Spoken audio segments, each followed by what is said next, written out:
Hello, this is the beginning of an introductory course in game theory with Shane Sanders, and we're starting with chapter 1 of the Watson text, Strategy, an Introduction to Game Theory.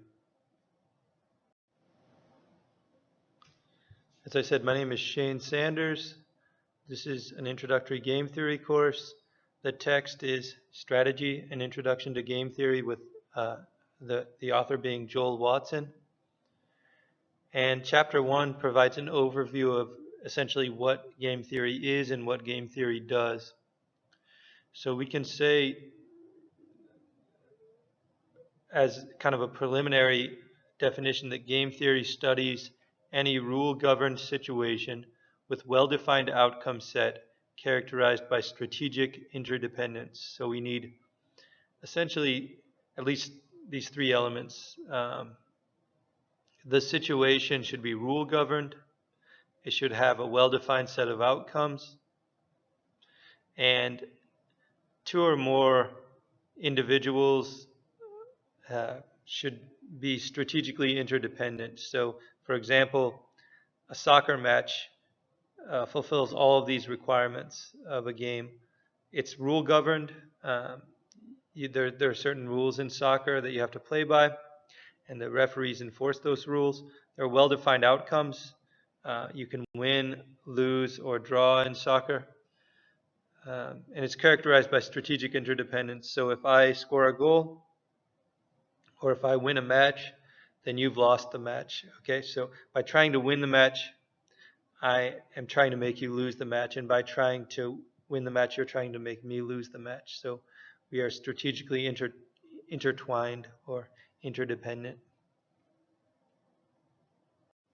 Other examples of games, for example, a game that we've all seen play out in our hometown is a market entry game. For example, the decision of Target whether or not to enter a market or build a store in a given town depends on what Walmart is expected to do and vice versa. So maybe for example, in a small or moderately sized town, the market can't sustain entry by Target and Walmart. It's not profitable for both of them to locate in that town.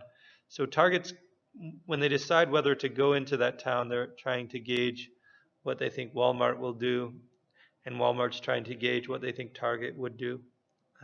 Because if both of them enter the town, not only are they splitting the market, but neither store will have as much market power. So it will be difficult to operate profitably for certain sized towns if both enter. If neither enter, then they've both relinquished an opportunity to a profit opportunity. So that would be a bad outcome too. So maybe Walmart would like to enter towns where they don't foresee Target entering, and Target would like to enter towns where they don't foresee Walmart entering for those smaller mid-sized towns. CVS and Walgreens play a similar game in which they try to gauge whether, when, and where the other will locate. Another example of what we could call a game are the Cola Wars played between Coke and Pepsi that really heated up in the late 1980s, early 1990s, but continue into today. This could be defined as the price, product innovation, packaging, and advertising competition between Coca-Cola and Pepsi. So we saw a lot of innovations and different branding techniques going on in the 80s and 90s.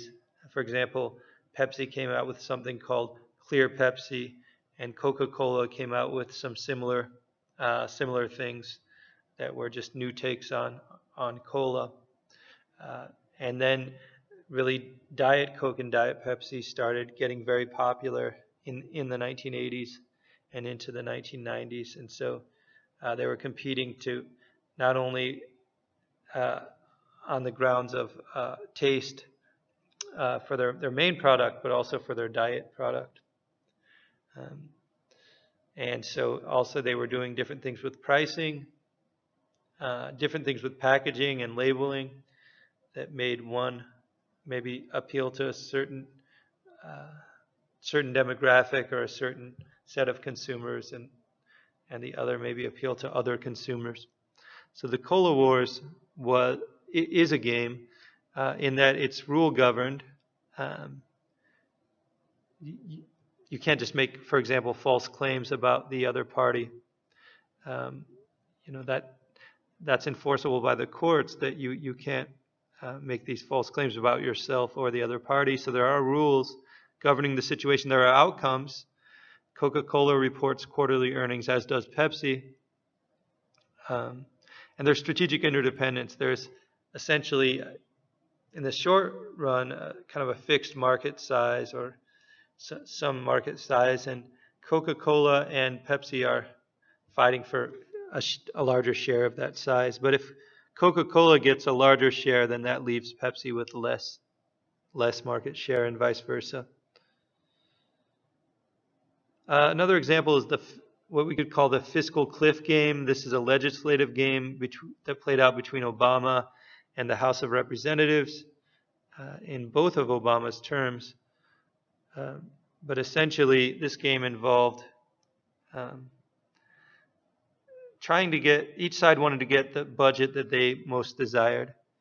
So Obama's budget was larger and included more, for example, transfers and social welfare elements of spending. The House of Representatives was more fiscally conservative and just had a lot fewer items, certainly a lot fewer social welfare type items, a lot less spending on subsidies for medical care and public insurance for medical care, for example. So the game played out in that the House of Representatives wouldn't approve the budget. They were trying to not approve the budget until it was a more reasonable budget, a budget that they considered to be more reasonable. Okay, but then Obama didn't want to sign their budget, so they had to find some middle ground. International trade negotiations. Nations can honor a free trade agreement or secretly subsidize firms. Okay, so you have two courses that you could take. And so this type of game plays out all the time. It played out between the United States and the European Union. Over the last 10 or so years, they were in World Trade Organization Dispute Resolution Court. And so the U.S. was claiming that the EU had unfairly subsidized Airbus, a commercial aviation company. And then the EU was counterclaiming that the U.S. had unfairly and secretly subsidized Boeing in commercial aviation. And eventually, the World Trade Organization found that both sides were to some degree guilty of these types of subsidies. So just because you sign a free trade agreement does not mean that it's necessarily going to be honored. So a game commences in which maybe you try to figure out how to protect your firms, how to subsidize your firms without getting caught. So game theory is the formal study and mathematical solution of games. And by solution, we mean a description of how rational agents will behave in the game, what actions, what strategies they will formulate, and what outcomes those actions and strategies will lead to. This discipline of game theory formally began with the publication of The Theory of Games and Economic Behavior by John von Neumann and Oscar Morgenstern in 1929.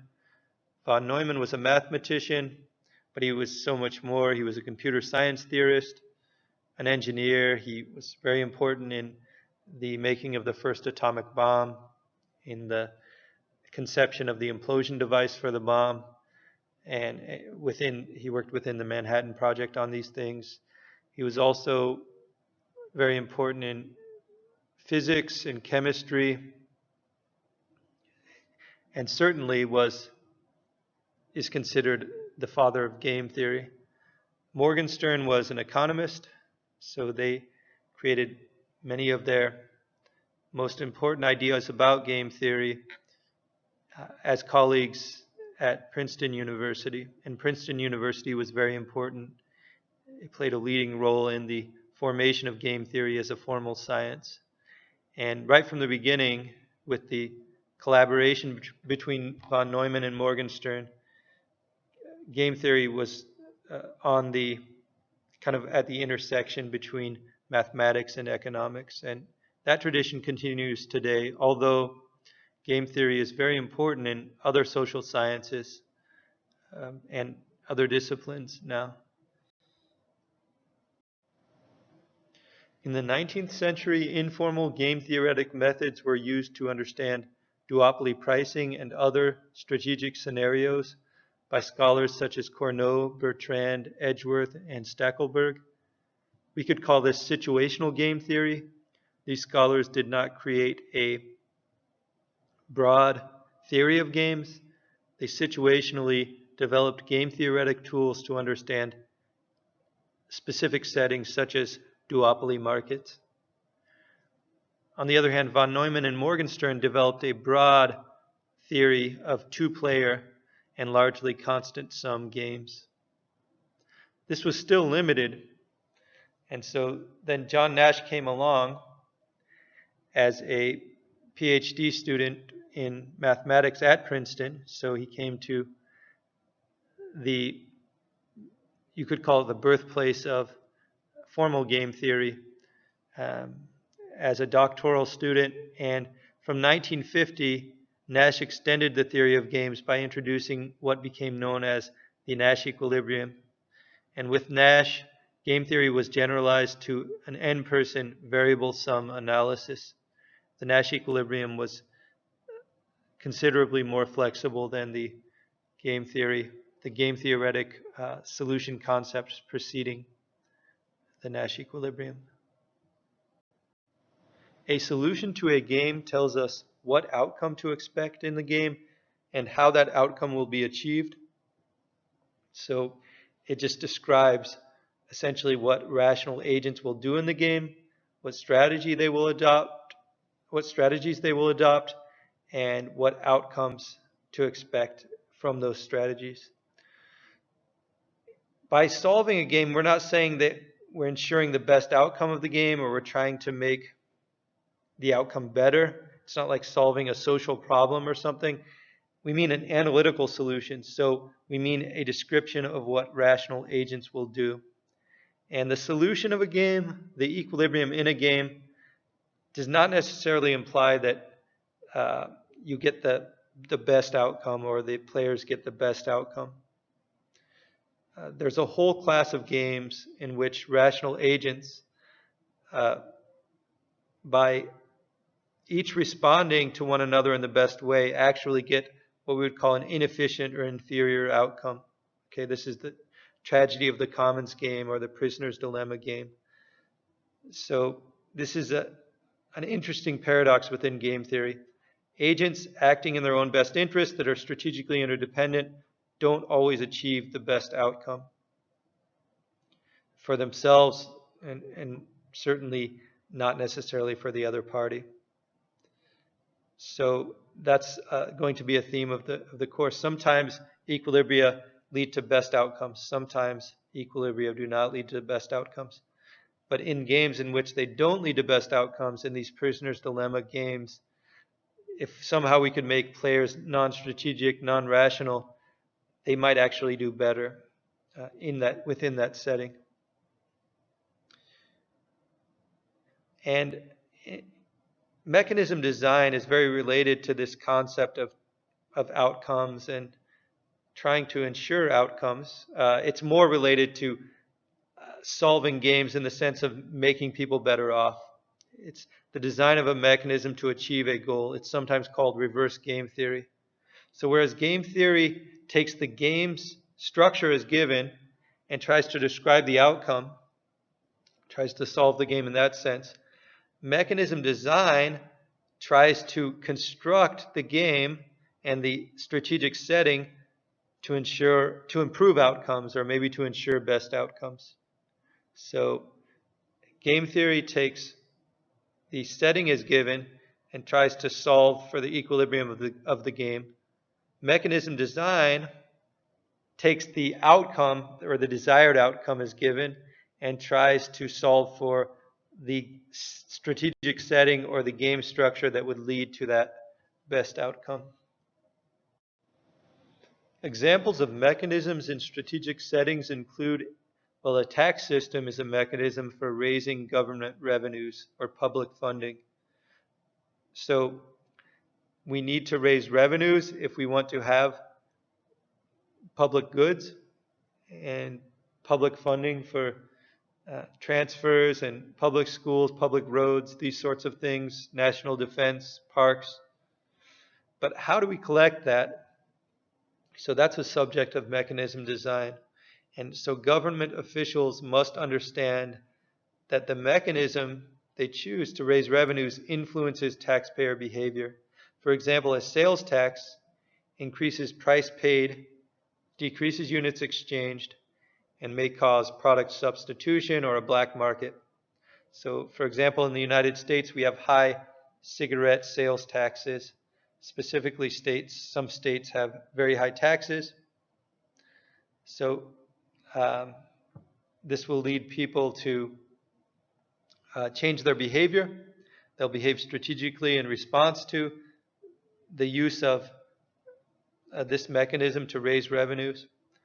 So they might drive to the next state to buy cigarettes in bulk. Some people buy rolling paper and they buy loose tobacco, both of which have lower sales tax rates, and then they'll roll their own cigarettes. Some people just buy cigarettes from the black market. So think of the black market as a guy who has something to sell in his trunk, the trunk of his car. That's a black market. A guy selling in the trunk of his car probably isn't usually too worried about reporting sales for taxes. So the black or unreported market is might come up as a result of a high sales tax. You know, if the government wants to raise revenues through a high income tax, then maybe people will work less. Maybe people will maybe people will engage in black labor market activities. So for example, if I'm a waiter and most of my income is through tips, then if the income tax rate is 1%, I'm going to report probably pretty honestly my income. But if the income tax rate is 90%, I'm probably not going to report my tips because I don't want to give up 9/10 of my tip income. So I think a lot of people, even people who don't make a lot of money, feel that they want to pay income taxes. They want to help provision public goods and these sorts of things, but they don't want to do so excessively or what they consider excessively.